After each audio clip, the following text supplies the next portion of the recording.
गावाच्या टोकाला एक जुना वाडा होता, जिथे कोणीही जायला धजावत नसे. लोक म्हणायचे की त्या ठिकाणी अघोरी शक्तीचा वावर आहे. अनेक वर्षापूर्वी त्या वाड्यात एक विधवा बाई राहत होती. ती काहीतरी गूढ विधी करत असे, पण एके दिवशी अचानक गायब झाली. गावकऱ्यांनी तिला जिवंत पुरले अशी अफवा होती.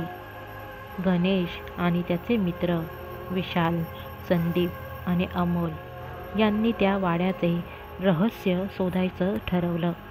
त्या रात्री 12 वाजता ते वाड्याच्या दिशेने निघाले. हवेत एक विचित्र गारवा होता आणि वाड्याजवळ पोहोचताच झाडं जोरात हलायला लागली. वाड्याच्या फाटकात पाऊल टाकताच कुणीतरी मागून चालत असल्याचा भास झाला. कोण आहे?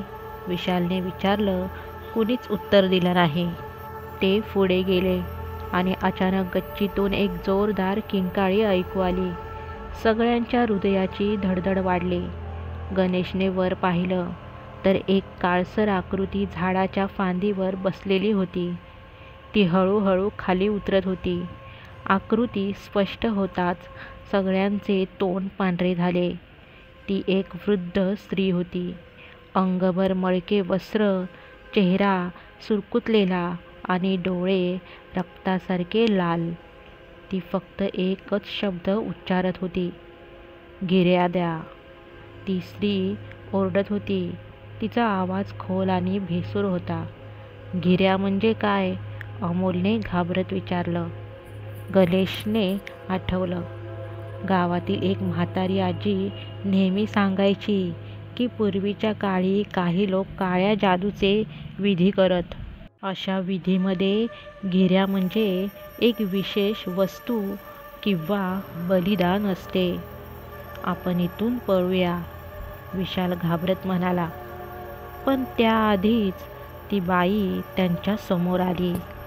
तिच्या हातातून काळी धुरासारखी वलय निघत होती. "तुम्ही इथे आलात, आता गिऱ्या द्यायलाच लागेल," ती कुरकुरली. अचानक अमोल किंचाळला. त्याच्या पाठीवर नखासारख्या खुणा उमटल्या होत्या. वाड्याच्या भिंतीवर काळे निशाण दिसू लागले. हवेत एक विचित्र कुबट वास पसरला. गणेशने धीर एकवटून तिच्याशी बोलायचं ठरवलं. "आम्ही फक्त सत्य जाणून घ्यायला आलो आहोत. आम्हाला काहीच नकोय." त्या क्षणी ती स्त्री थोडी शांत झाली आणि तिच्या डोळ्यातून पाणी आलं. "गावकऱ्यांनी मला जिवंत जाळलं कारण त्यांनी मला जादूगर समजलं. पण मी फक्त एक साध्वी होते. माझ्या आत्म्याला मुक्त करा." तिला मुक्त करण्यासाठी एक विशेष विधीची गरज होती. त्यासाठी त्यांनी गावातील त्या आजीला बोलावलं. आजीने सांगितलं की तिच्या आत्म्याला मुक्त करायचं असेल तर तिच्या अवशेषांवर गंगाजल शिंपडून मंत्र उच्चारावे लागतील. ते करताच ती स्त्री एक अंतिम हंबरडा फोडून अंधारात विलीन झाली. वाड्यात अचानक शांतता पसरली आणि झाडं हळूहळू स्थिर झाली. गणेश आणि त्याच्या मित्रांनी त्या वाड्याकडे शेवटचं पाहिलं. आता तो वाडा फक्त एक ओसाड जागा होता.